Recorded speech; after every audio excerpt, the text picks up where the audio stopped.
Hey everyone, it's Jonathan, and this week I have a brand new Q&A episode for you. Like I said last time, I'm preparing to launch my new podcast, I Heart Animation, and when I launch, for the first week I wanted to introduce the new listeners to all my most frequent co-hosts, but when I went to get the original Q&A episodes to edit into new episodes to re-release on the show, I realized I don't think I'd ever done one with Eli Sanza. At the beginning of I Heart Animation as a video series, Eli was a contributor to a few episodes, but not the main guest, and by the time he became a main guest on the podcast, I guess I just forgot to do the Q&A. Eli has become one of my more frequent guests, and I'm sure that will continue when I launch iHeart Animation, so I couldn't not include a Q&A with him at launch.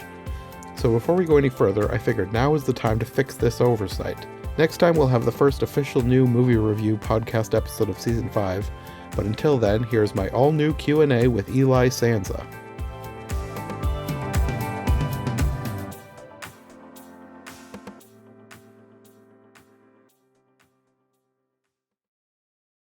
I'm surprised that we didn't do one of these because back at the beginning when I first started podcasting, I thought I was doing these with everybody, but I guess I must have missed you. Well, you know what? I don't do podcasts a lot, so maybe that's why I fell through the cracks. It could be. You were on semi-frequently, but I guess not as frequently as the others, so maybe I just thought I had done it and didn't. Yeah, I'm kind of a hermit. Well, I guess to start with, can you tell us a little bit about yourself, like what you do and if you have any hobbies or pets or anything like that? Yeah, okay. Well, I wouldn't really say what I do is that extraordinary or anything. Basically, the reason why I'm here and why you're talking to me right now is basically because of Twitter. Before I got on Twitter, I used to make fun of people who use Twitter because I was thinking, people are just sharing their opinions about their favorite food. This seems so insignificant. What kind of website is this? And then I realized, well, Twitter is really popular. So, and it's popular enough that like a lot of public figures and like celebrities use Twitter. And a lot of celebrities who I like use Twitter. And so because of that, I was curious about, okay, well, let me start a Twitter account and see what this is, just so I can see what about it is appealing to so many people. And that was around, I first started around 2014. That's why my Twitter handle is eDonkey2014. That was the year I started. And I didn't used to post a lot. I used to just follow other people, and I was and listen to their tweets, or let me see what Chef McFarlane is saying today. And that was basically what the point of Twitter was. And then I started tweeting out a bunch of opinions about things I like the entertainment industry. That's what I always loved talking about. Even before I joined Twitter, I loved talking film. I was a film geek. And as soon as I did that was when I started attracting these other people who are on Twitter who are also film fans and film geeks. And then we started corresponding a lot, just casually, and casually becoming friends in the process. And a lot of the people who I met were more active than me on social media. They had YouTube videos and they wrote blogs. And you make these podcasts, and these are all the things that I was seeing everyone else do. And so seeing all that sort of inspired me to create my own blog, because I didn't know that was something that I wanted to do, but it was something that I started doing in 2017, where I used to always talk in 140 characters about stuff on Twitter, and then blogs were let me go more in depth about my opinions about the entertainment industry, and let me talk about things that I would want to hear people talk about. And for me, that was the history of the entertainment industry, and that's what the blog is about. I talk a lot about the origins of movie studios and the movie industry, and where actors began their careers, and why this piece of pop culture is so significant, and why it's so popular, and what makes it so good, and stuff like that. And that's mostly because one of my favorite people is Leonard Maltin. And Leonard Maltin is a film critic and a film historian, and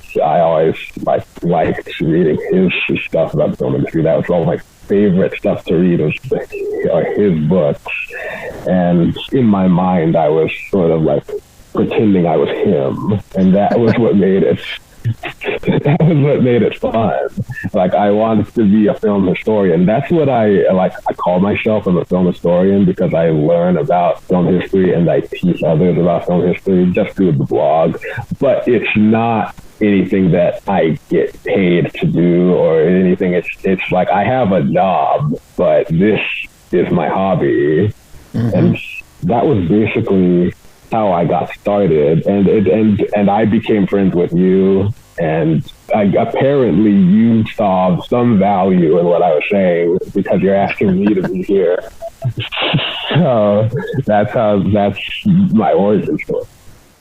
You always seem to know so much about like backstories of movies and things that I either don't know or I know a little bit about, but you always know way more because you've read a lot more of that stuff than I have. So it's interesting to talk about it. Yeah, I do. I have, before I even got on Twitter, I did read a lot of books about the history of film. I read a lot of film history books. I read more nonfiction than fiction, I think. Like, if you're not including like children's books and stuff, I read a lot of Dr. Seuss and stuff like that as a kid. But like adult fiction books, I've read more nonfiction. And then, so because of that, and a lot of the nonfiction I read is stuff like, let's see, it's like, I'm a Disney fan, so I read about the history of Disney. I read a lot of books about the history of Warner Brothers. I've read about books about the careers of people like Steve Martin and like Robin Williams, and even like people who you wouldn't necessarily associate with me, like Larry King. Like, I just like a lot of autobiographies and a lot of books about the film industry, like books about like the history of random things, like the history of Sesame Street, the history of Saturday Night Live, the history of Star Wars, or like, I just was obsessed with all those things because I was obsessed with the entertainment industry, and I've been watching movies and television since I was a kid. And so when I became like older, like probably like around a teenager, I started becoming more of a nerd, and actually started chronicling like what movies I liked, what movies I watched, and how I felt about them, writing like reviews in my notebook. Now I'm on Letterboxd, but back then I wrote reviews in my notebook, and just learning about all the things I loved, because it made me appreciate them more when I learned more about the things that I loved. That's why I liked it and why I read so many books. I'm fascinated learning about the people and the circumstances that created all of these movies and shows that I love so much. Yeah, that always helps me appreciate things more. Even if I don't like the movie itself any better, it helps me appreciate the movie as a whole, knowing what went into it and the people behind it and stuff. Yeah, it's like fascinating. Because even like the history of something like, I don't know, Plan 9 from Outer Space, which is like notoriously like called like the worst movie in history. It's that's sort of like what people love to say. I could think of worse movies, honestly, but like that's just because I watched a lot of stuff. But if you learn about the history of, like, they made it like a biography about Ed Wood, the guy who made that movie. That was you know that Tim Burton movie, Ed Wood. That was like they did make a movie about that. And so yeah, there are fascinating stories about all movies. And the creative process, no matter how talented you are or how like untalented you are, it's always like fascinating to learn that stuff. Well, one of the things that I always like to talk about with people is, what are your favorite like movies or TV shows? You've seen so many, so I don't know if you're probably like me, where I can't really pick an absolute favorite. I tell people my favorite is Fantasia, because it is one that I have probably the most nostalgia for, and I think is a masterpiece. But like trying to pick a favorite movie is too hard. It depends on my mood some days. Yeah.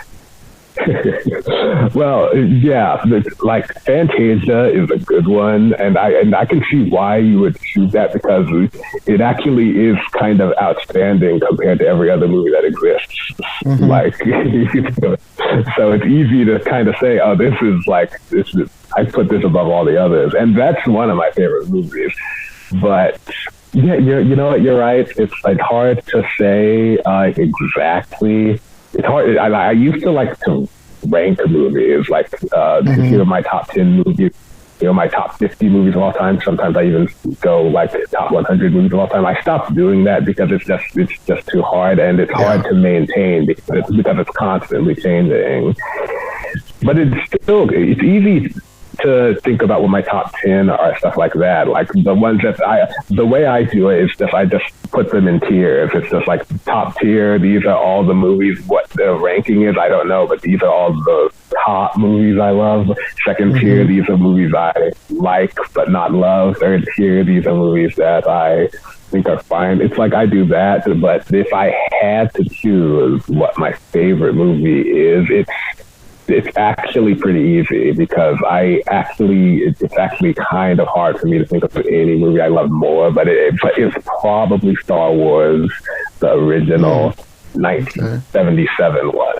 Yeah, that I would have to go with if I had to choose my favorite. And the reason why I love that movie so much, and not that I'm the first person to ever talk about how much I love Star Wars, so this might get boring, but so basically the reason why I love Star Wars so much is because it's really creative. There were a lot of sci-fi movies that came out before Star Wars were really similar. They were like futuristic, clean, white spaceships, pheromone, whatever that musical instrument is called, music like from like Forbidden Planet, Robbie the Robot, stuff like that. Star Wars was really different because it was sort of like, it felt like the world was a little bit more lived in and a little bit more rusty, and it was a lot better acted. The acting was incredible. It felt like it was like in the 70s, it was like the Hollywood cinema, and that was like a new age Hollywood is what they called it, and like which was like a shift in filmmaking that was less show busy and like exaggerated, like fast talking acting, and a little bit more grounded in reality, where people talked more realistically, and there were less heroes and more anti-heroes, and things just got a little bit more gritty and real. That was basically what it was. And Star Wars was sort of like the sci-fi version of that. It was sort of like the acting was better and the world was like more lived in. It was like George Lucas was J.R.R. Tolkien in the way he was like made that story and made it feel like a real world. And that was kind of the reason why I loved it so much. It was like, I thought it was like, especially it was really groundbreaking because no movie was like that one, especially in terms of the special effects. Like it was just really like a dazzling spectacle. And not only that, but there was drama and there was humor and there was romance and there was like evil and there was like all the hero versus villain like stuff. It was like everything about it just really worked, and that's what I would say my favorite movie is. Yeah, that's a good one. I would say Star Wars is up there as one of my favorites, but it's hard for me to pick like a favorite Star Wars because I kind of see them all as chapters of one big story, and I just love Star Wars as a whole.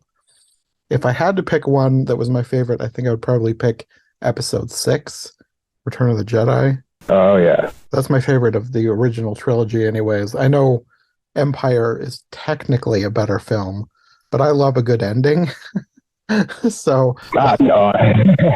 like Return of the King is my favorite Lord of the Rings movie too. So that's probably why. I just love a really good ending. So that's why that's probably my favorite.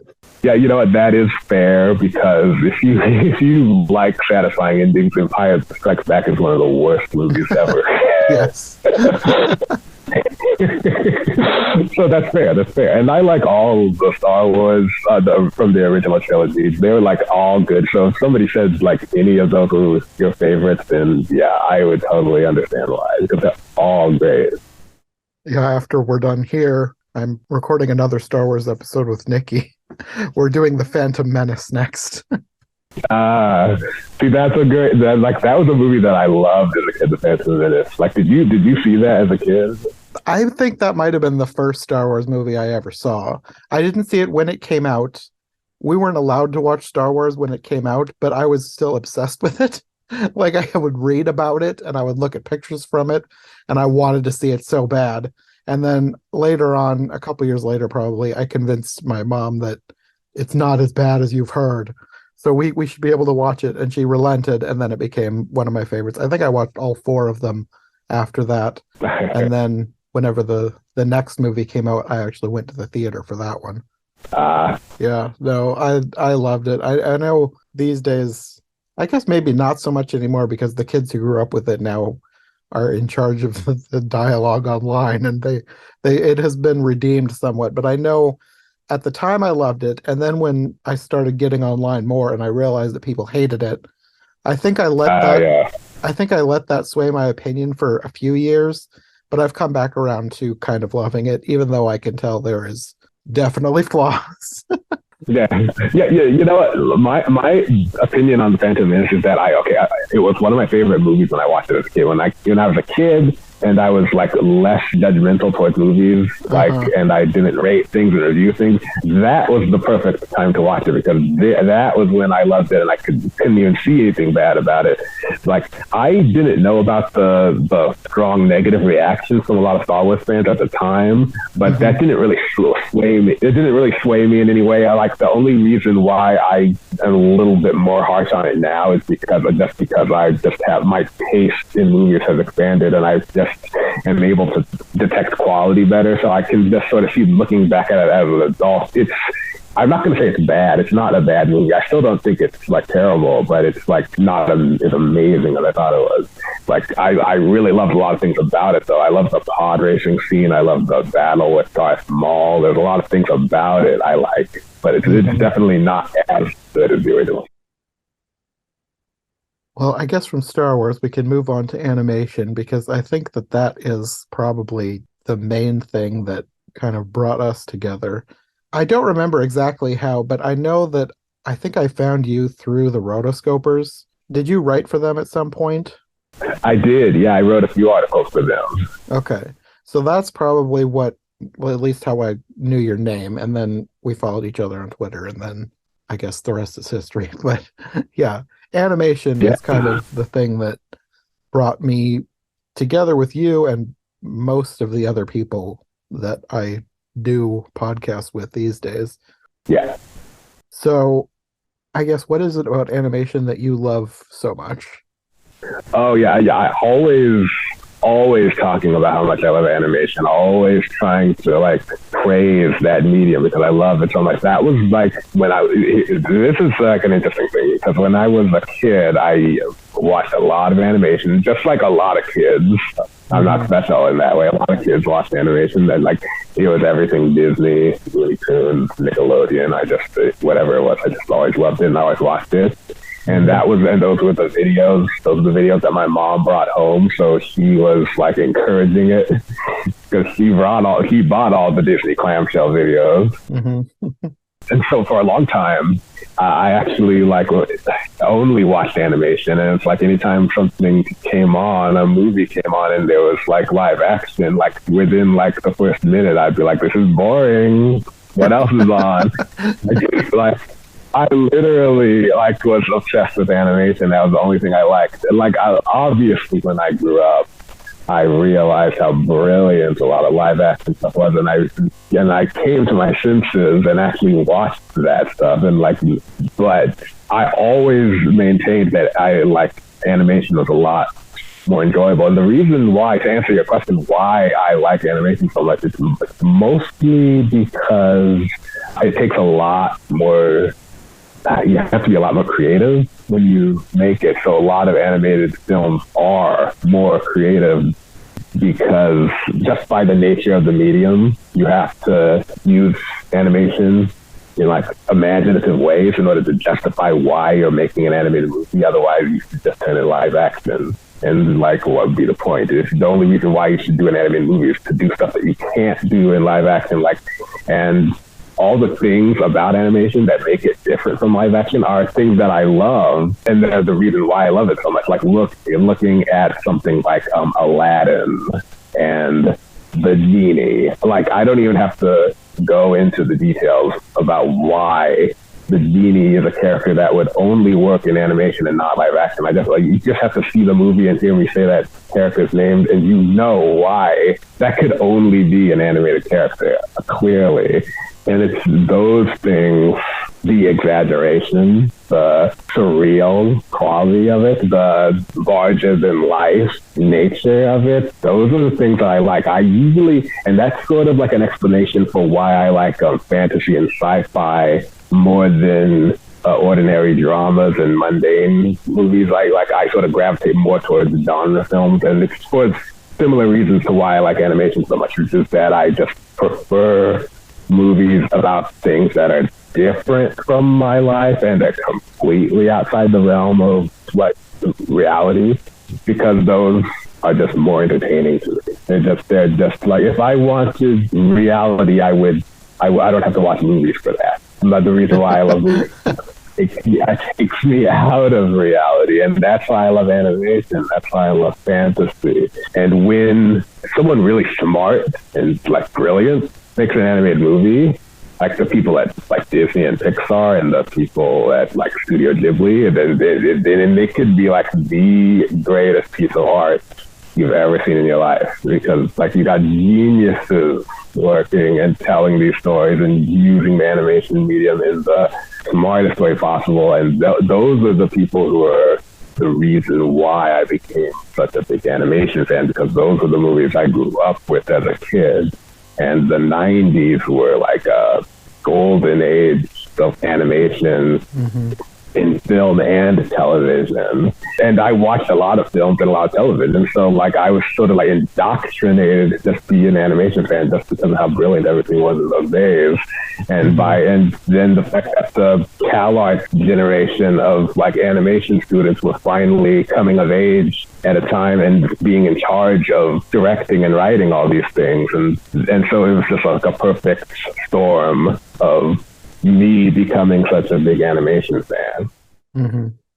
What were some of your favorite movies and TV shows growing up? My favorite movies were mostly, it was Disney, because those were the movies I grew up with. And with Disney, it was The Lion King was the main one. I loved Aladdin.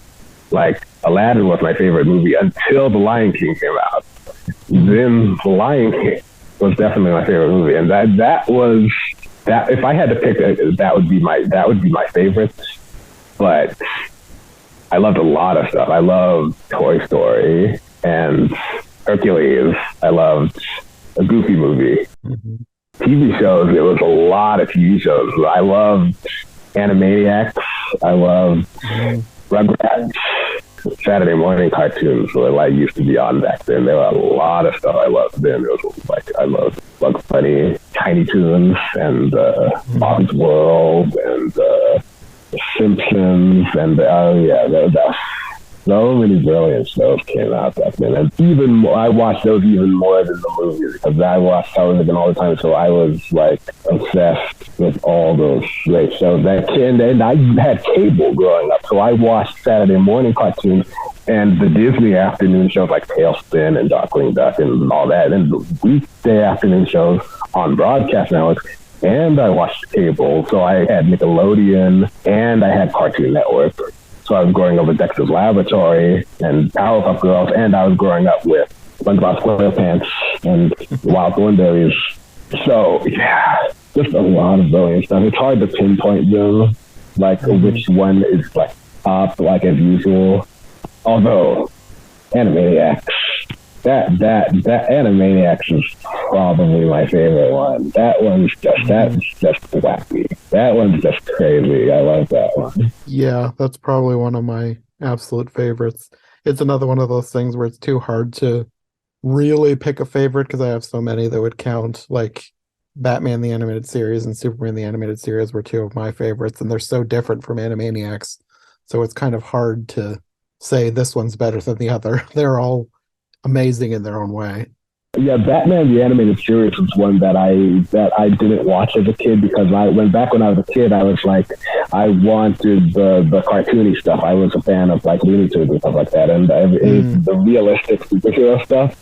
It took me a while to like that, because I didn't start watching Batman until like I was a teenager. So like I got into when I was a kid, it was Disney and Looney Tunes. When I was a teenager, that was when it was superheroes and anime and Star Wars. It got sort of got more into like action-oriented stuff back then. And that was when I went back and watched Batman the Animated Series and thought to myself, why wasn't I watching this? Because it's so brilliant. Mm-hmm. And then I became a superhero fan. But yeah, Batman the Animated Series is another great one.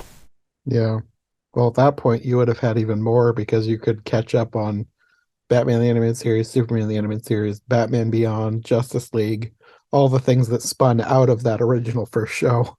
Yeah, there were a lot of shows that came out after that, and I watched all that on DVD. I had to watch all that on DVD because once I was old enough to appreciate them, they were off television. So I watched the Batman the Animated Series on DVD. I watched every episode of Superman the Animated Series on DVD, and then I watched Justice League, and I watched Batman Beyond. I even watched the obscure stuff like the Zeta Project. That's how invested I was in the animated DC universe. I watched the Zeta Project, and that still lasted like 2 seasons or something.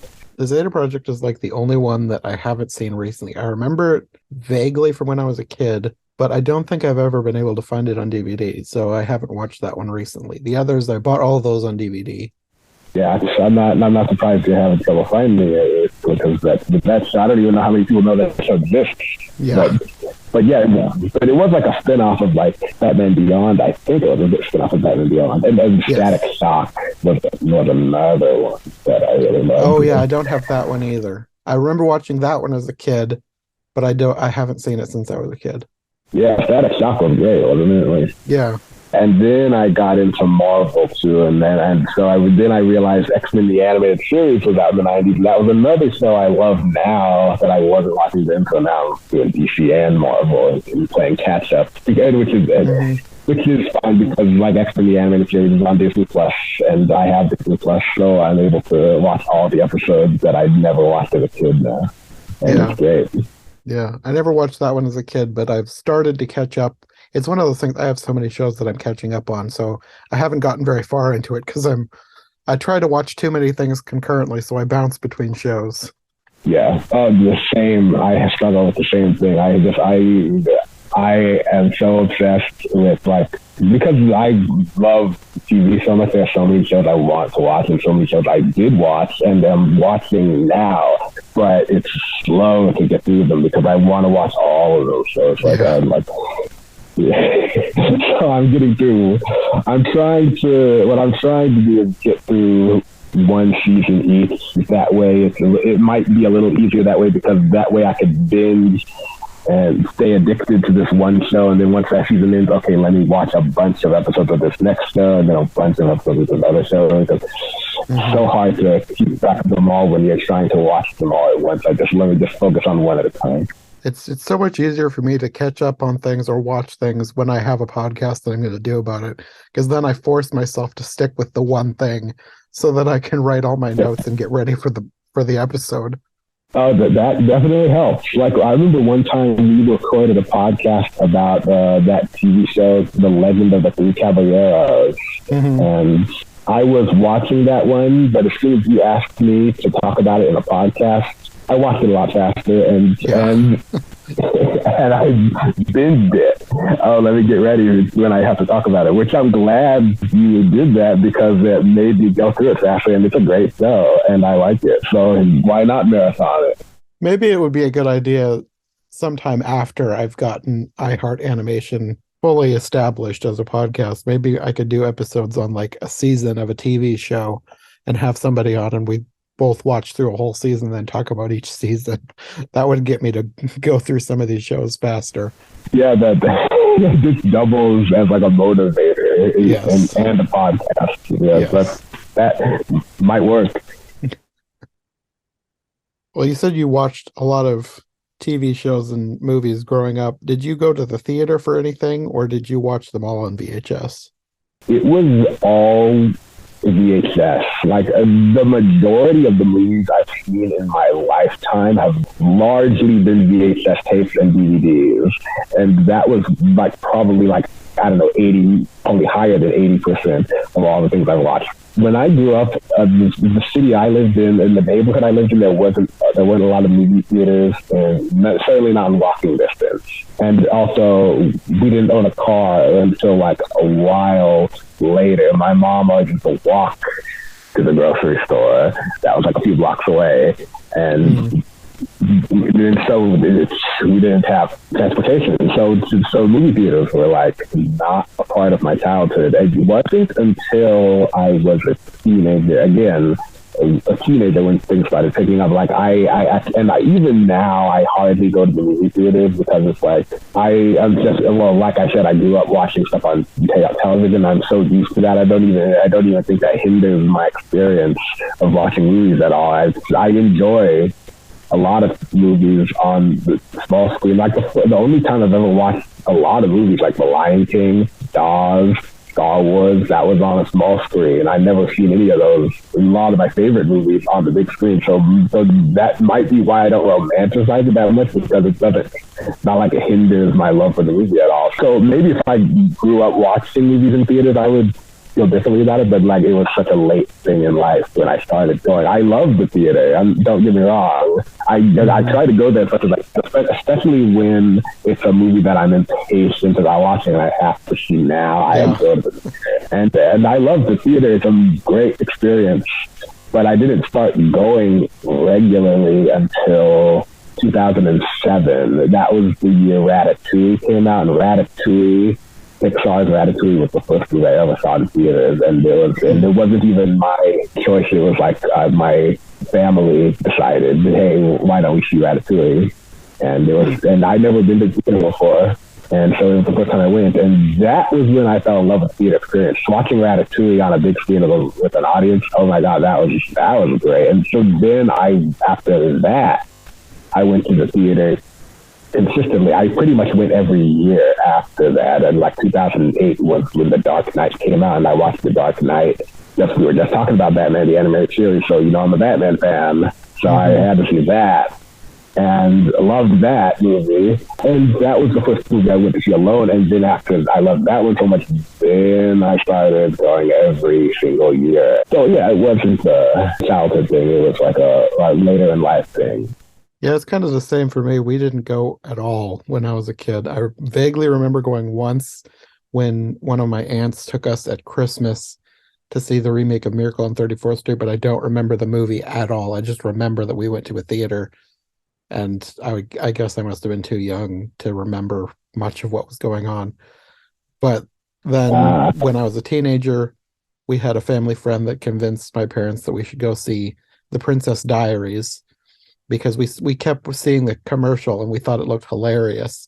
So that I count more as my official first movie in the theater, because that I actually remember going for. And I remember the movie, and it's still kind of one of my favorites. Okay. Yeah, like, long before I watched Ratatouille in 2007, we talked about going to the movies once. We thought about, when Mulan came out in 1998, we thought, I heard my mom say, she's planning to take us to Mulan, and we're going to see Mulan in theaters. And I was already a huge Disney fan who was watching Aladdin and The Lion King and everything, so I was excited because every time Disney came out with an animated movie, I was happy to see it. And we never went for some reason. It's just all of a sudden, like, there wasn't an explanation. It was just like, we're going to go to see Mulan, we're planning it, and nothing. Yeah, so yeah, I never learned why we didn't go. Maybe it was just like, they couldn't figure it out. Some grown-up reason that they didn't tell the kids about. And so, yeah, we almost went once. We almost went to Mulan, but yeah, never did. Ratatouille was the first one. Well, that's a good first one to go to. Yeah, Ratatouille's great, really. And I love Brad Bird. Yeah. So, do you have a favorite animation studio these days? These days, I have a lot of favorite animation studios. Like, it's hard to pick. Like I used to always call Disney like the best one, and like even going back to before I was born, when they were making movies in like the 30s and 40s, like you could tell that they were like the highest quality. Certainly in Hollywood. Definitely in America, they were the best studio, and I still sort of think that's true. Like especially in the '90s during the Disney Renaissance period, when they were on a streak with Mermaid and Beauty and the Beast. like in Aladdin, like that was the period where when Disney was my favorite. Like the first time that ever got challenged was when Pixar came out, and especially since Pixar movies were a lot better, at least in my opinion, but I think a lot of people probably agree with me. I thought Pixar movies were better than the animated Disney movies that were coming out at the time that the Pixar movies were coming out. Like, Finding Nemo came out the same year as Brother Bear. I mean, I don't think I'm being controversial when I say that Pixar was a lot higher quality in those days. Yeah. So Disney, Pixar, Studio Ghibli, Sony Pictures Animation has actually been doing really well lately. Yeah.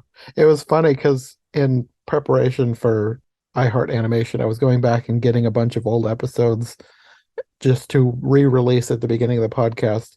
And I don't remember what it was, but in one of the episodes, I was listening to a bit of it, and we mentioned Sony Pictures Animation. And this is like back before Spider-Verse, probably around the time of the Emoji Movie. And it was just like, ew, Sony, no. They have really redeemed themselves since then. Oh my God. Yeah, so much. Like, not only because of Spider-Man into the Spider-Verse, but the Mitchellverse is the Machines is one of the best animated films. One of the best films in general that came out that year. And that was the same year that Wish Dragon came out. And I know a lot of people don't talk about Wish Dragon as much as Mitchellverse Machines, but I really like Wish Dragon. I thought that one was really good. Mm-hmm. And obviously the Spider-Verse stuff is amazing, so much better than the typical Hollywood animated films, even from Disney. It was it outshined Disney. Yeah. Spider-Verse really good. So Sony Pictures Animation is really doing well. And they also did I think they did Vivo too. Have you seen Vivo? Yes. Yeah, that was good. Yeah. That was good too. Yeah. They're doing well. That one is up there, in terms of who I like now. I really like them. It's kind of a hard question to answer because it's a lot of animation studios have ups and downs periods. They're never consistent in quality. Sometimes Disney had a period in the 70s and 80s where a lot of things they made were not the best. And a lot of people don't think of the Fox and the Hound and the rest of it. It's top tier Disney, and it's that was because they were having a bad period. Kind of in the 2000s when they had Treasure Planet and Brother Bear. That was also a bad period. It's a little hard to tell what kind of period the studios are in right now because a lot of Disney films and even Pixar films that come out recently, it's sort of hard to know. It's what you're going to get because I really like Turning Red. Turning Red was one of my favorite movies. 2022. Lightyear, one of my least favorite movies. I thought Lightyear was kind of boring. Pixar is up and down right now. I don't know where they are. It's sort of hard to tell. And Disney is sort of the same because it's Raya and the Last Dragon was also like Turning Red, one of my favorite movies. I know it sort of got overshadowed by, I think, Soul or something. Another Pixar movie, Soul. But I really like that. Really hated Strange World, though. I'm not a fan of Strange World. It's up and down. It's in terms of just I have to judge animation studios by their back catalog, and based on that, it's just I have to go with Disney. But right now, it's sort of hard to tell how I feel about them because they're kind of consistent in quality right now. Yeah, most of the things that Disney and Pixar have been releasing the last few years, it's not quite to the level of you either love it or you hate it, but they're very mixed. For some people, I really like Turning Red, but a lot of people hated Turning Red. And I thought Strange World was fine. A few people loved it, but a lot of people hated it. So it's the reactions to them are all over the place. So it is kind of hard to tell what you're going to get. Yeah, exactly. It's a mix. It's a lot of mixed reactions. It's I definitely feel they're not in a great period right now. I feel they're not where they were in the Renaissance. Yeah. They had a lot of good stuff coming out ever since like the Princess and the Frog. It was like a big streak of like Tangled, Wreck-It Ralph, Big Hero 6 and Frozen, like Zootopia. That was a good period. There was a lot of winners there, but like ever since like I think it was ever since the 2020s and during the pandemic era, it was like it was kind of it just got a little rocky. I kind of feel like we are in another era. Like we talk about the Disney eras, like the 90s was the Renaissance, and after that was the post-Renaissance. And then we were in the revival era, but I kind of feel like we're shifting into a new era. And I'm not sure where the line is. Like what is the definitive, this is where the revival ended, and this is a post-revival, whatever you want to call it. I feel like we're in something else now. Yeah. Yeah, that's how I feel too. I feel like the revival era might have ended. Like I feel like okay, so yeah, like maybe after Moana. That's kind of what I was thinking.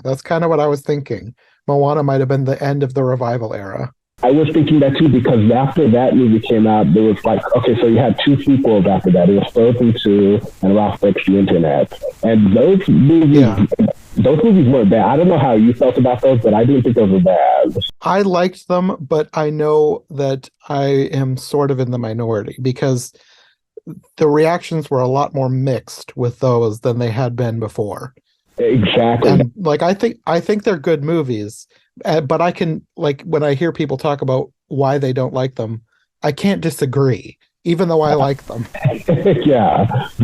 I feel like that was kind of where the beginning of the mixed era started because it was like, and like Frozen 2 and Ralph Breaks the Internet, I actually really liked those movies. I don't know how controversial this is, but like I thought Frozen 2 was kind of better than Frozen. Like I feel like not that much better. Yeah. It's not that much better. I feel like both of those movies are pretty much about the same level and quality, but I just thought Frozen 2 was slightly a little bit more entertaining. And Ralph Breaks the Internet, I also thought pretty better than Wreck-It Ralph 2. I like Ralph Breaks the Internet a lot more than a lot of other people because I see people talk about how much they don't like Ralph Breaks the Internet a lot.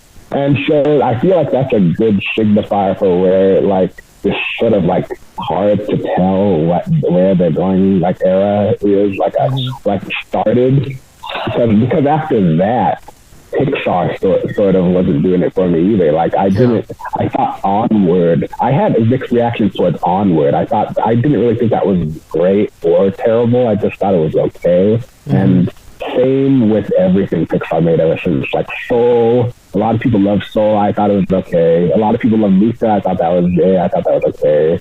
Like I haven't been as enthusiastic about Disney and Pixar's like rollout ever since like about 2018, like around the time when the 2020s was starting. That was when it started getting a little bit harder to tell with them. It seems like you can never tell what kind of movie they're going to get. Or is this going to be great or is this going to be bad? It's like you said. It's like there's no consistency. Mm-hmm.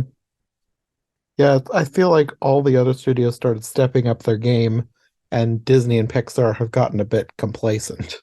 Yeah, that's what I noticed. Like this past year, that was like one of the few times like Disney wasn't like dominating the awards seasons. It's like I predict Guillermo del Toro's Pinocchio is probably going to win the Oscar for Best Animated Feature. I think it will too. I want Marcel the Shell with Shoes On to win, but I think Pinocchio will win, and I'm not going to be upset if it does because it's amazing too. Yeah. I think Marcel the Shell with Shoes On is a great movie, and I feel like I would not be opposed to that one winning, and I think it might actually like deserve it the most if I'm talking about my personal opinion. But Guillermo del Toro's Pinocchio, that's the front runner, and that's something you don't say lightly because Disney always wins. Yeah, Disney always wins. So when you predict this year, that's how you know Disney's having a bad year. Yeah.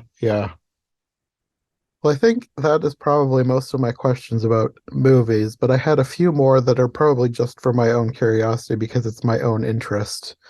You've done a few episodes of my podcast, Every Version Ever, and I always think it's interesting to find out like what are some of your favorite stories and your favorite movies that you see different adaptations of. And if there's either a story that you want a new adaptation of, or a story that has never been adapted that you think would make a good movie. Oh my God. That's a good question. Stories that I've never seen adapted. I'd like to see as a good movie. You know what my personal opinion about a lot of adaptations. This I might make some people listening to this roll their eyes when I say this, but like I usually prefer movies that are completely original and not based on anything. Those are my favorites because those are like not necessarily the most creative, because I've seen a lot of terrible original films and I've seen a lot of brilliant adaptations. A lot of my favorite movie adaptations. So yeah, so because of that, I don't normally think about this a lot, but. Have you ever seen The Black Cauldron? I have not. That was one that I never saw as a kid, and at this point I'm sort of waiting until I get to it in my Disney canon watch through for the podcast. Okay, but you've heard about how much people disliked it, though. Yes. Yeah, I have seen it, and I agree, it is not great. I have read the books that they're based on, though. Mm-hmm. I like the Chronicles of Prydain. Yeah. And it wasn't one I grew up with. It was just sort of one I just was curious about, just to see what it was like. And it was not a bad book. It was like, I understood why it won the awards and it was like so well loved. Mm-hmm. It's completely different from the Disney version, though. And I would love to see an adaptation of the Chronicles of Prydain. That was actually a proper adaptation that was a little bit more accurate to the book. And if not accurate to the book, at least better than what they were doing at Disney in the 80s. That is something that I would love to see Disney do that. I would love to see Disney makes a lot of live action remakes of the animated films. Like, this is one I would actually support it. Yeah. I would actually support this. I feel like I heard that they were at some point, but I haven't heard anything for years. Like, there was that point in time where they were announcing, like, this is getting a remake, this is getting a remake, Bambi's getting a remake, Lilo and Stitch is getting a remake. Yeah. And I think they said The Black Cauldron in there at some point, but I haven't heard anything since. Yeah, there was a period where Disney was announcing a lot of different remakes. Some of them are not even on their release schedule anymore. They were just like, some of them are just like gone now. But in that period, that was around the time they said they were going to do like an adaptation of like Night on Bald Mountain. You remember that? Yeah, yes. That never happened, and I doubt it ever will. I questioned even then. Even then I was like, is that going to work? That doesn't seem like it. How is that going to work? And like, it was like going to be from the guy who behind the Abraham Lincoln Vampire Hunter or something, and I thought, now it sounds even worse. There's no way. Like, yeah. So there was a lot of things like that. They were going to do like a Sword in the Stone. They were going to make a Tinkerbell live action movie, I think, with Reese Witherspoon at one point. I forgot about that one.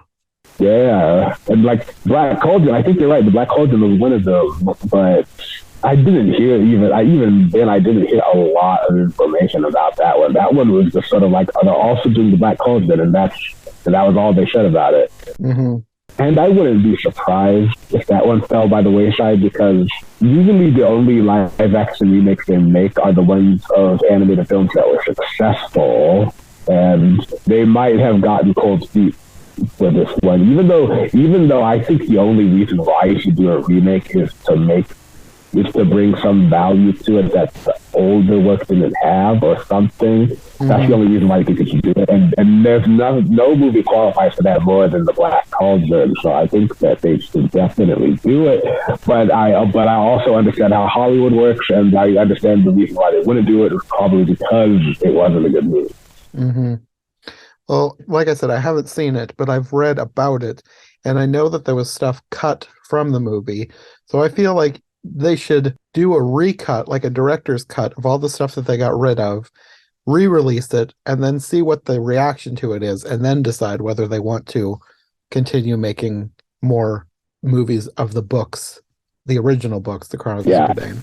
Although I recently talked to someone on Twitter about this, about how it might actually work better if they adapted the Black Cauldron into a series instead of a movie, because that's what the books were. The books were a series. And so if Disney was going to do that, it might be better for them to make it into a Disney Plus show or something. So that's another possibility that I wouldn't be opposed to.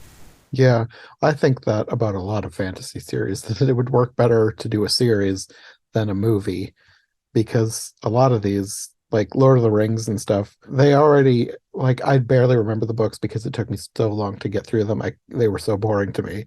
So I know that they cut out a ton for the movies, and the movies are already extra long. So I think that that would have worked. It could still work if they wanted to do like an epic series for streaming. And I know that Amazon is doing something that I haven't watched yet, but it's not Lord of the Rings. It's like a prequel or something. But those kind of things I think work better as a series.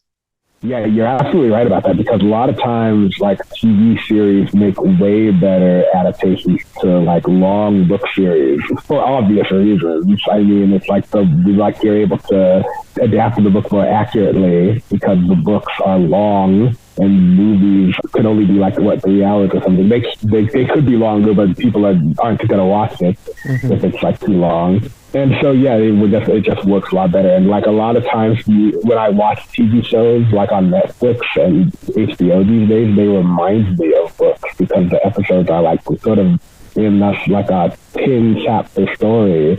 And that's the way they're treated. It's like episode 1 is about this thing. Episode 2 is about this other character in this whole other setting. Episode 3 is about the main character in this location, and he deals with this problem, and it's very book chaptery in the way that shows are made these days. Yeah. I was just looking on the Black Cauldron's Wikipedia page, but just scanning it, I don't see anything about a remake, so maybe I imagined it, or maybe they've just decided it's not happening and scrubbed it from the internet. You imagined it, or they just thought, never mind, we're not going to do that. They changed their minds. I guess I also do have one question sort of related to the last one. As far as like remakes and stuff, like we've talked about live action remakes, but is there any, well, I guess I could make this a two-part question. Like people online sometimes say that it would be great to see an animated remake of a live action movie. So is there anything like that you would like, or in the same lines of what we were just talking about, like a book that you would like to see an animated movie of? Yeah, there's got to be a ton if I like really think about it, because I would love the remake of a live action film. Just the idea of that alone just sounds entertaining. But like the perfect movie. So I have to think. Like my go-to when I'm trying to think of this is I'm trying to think of like something that's like some fantasy or some sci-fi, because those are usually the things that make great animated films. So I'm trying to think of a live action fantasy that would work better in animation. My go-to answer for this question is I want an animated version, a good animated version. I need to qualify that because there already was one, of The Secret Garden. It's not a traditional fantasy. It's almost completely grounded in reality. But I just feel like there is so much potential for a story like The Secret Garden to be a really beautiful animated film. Like I'm thinking of like something from like Studio Ghibli. Like they could take the story of The Secret Garden and turn it into something amazing. Oh, I see. Like I've never seen The Secret Garden. What kind of genre is that about? Just like you said it's not a fantasy. The Secret Garden is about it's from, I don't remember when it was written, but it takes place, I believe, in the late 1800s. It's about a little girl, a little British girl who was born in India because it was during the whole India being colonized by the British time period. And her parents die of like cholera or the plague or something. I can't remember what it was in the book. It sometimes varies between adaptations, but she is sent back to live with her uncle in the UK. And she thinks she's alone, But at night, she can hear this wailing coming through the castle, and she eventually finds out that she has a cousin. And he's sort of an invalid, but he's not exactly an invalid. And then the story is about her basically getting him to come out of his shell and stop feeling sorry for himself and become a better person. And along the way, they find a secret garden, which was where her cousin's mother was when she died, because she thought her uncle just lived by himself, like him and some servants. But it was because his wife died, and then he barely acknowledges his son. So it's her bringing this family back together through this secret garden and bringing new life into the garden, but also into this family. Oh, wow. I see why you imagine like Studio Ghibli when you imagine this, because that sounds like a Studio Ghibli film almost. Like, that could be like. It definitely doesn't sound like an American animated film. It's like it sounds too mature. There was one American animated version, which was terrible. Oh, really? I did a podcast with it with Mark. It was like in the 90s, and it was just one of those really cheap made for television films that they were making, like when they would do Disney knockoffs. I think it was one of those same companies, and it just was not very good. It had talking animals, and it wasn't good. No. Oh, God, nothing worse than like putting talking animals, tacking talking animals onto the story just to try to horn in on Disney's audience. That's like nothing worse than that. Yeah. So if you're interested in The Secret Garden, the best adaptation to watch, I believe, is from 1994, and it is so good. There have been several adaptations of varying success, but the one that I watched as a kid is still the best one. And I'm not just saying that through nostalgia. I have watched a lot of versions, and none of them have come close so far. I haven't watched the most recent one from, I think, 2020 or 2021. So I can't say if that one is better or worse, but at least the one from the 90s was very good. Okay, good to know. I'll keep that in mind. If I ever see that movie available, I'll remember what you said about it, and then I might check it out. Well, I think that is all my questions. We covered a lot more than I was expecting to, but I think that's the mark of a good interview. Well, do you want to let people know where they can find you if they want more from you?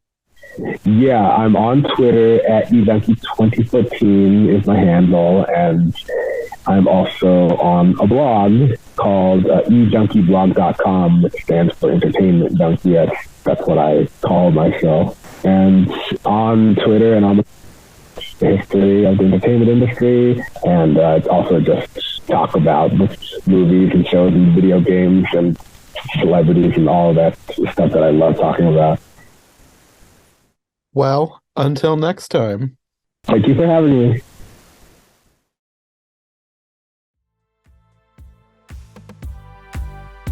Thanks for listening. If you like what you've heard, make sure to subscribe on your preferred podcast platform or to our YouTube channel. Make sure to follow my co-hosts as well, and if you want more content from us, check out one of the other podcasts in the I Heart Movies podcast network, or check out my brand new Patreon. My link tree, as well as any other relevant links, will be in the description. We'll be back soon with another brand new episode, so thanks for listening, and we'll see you next time.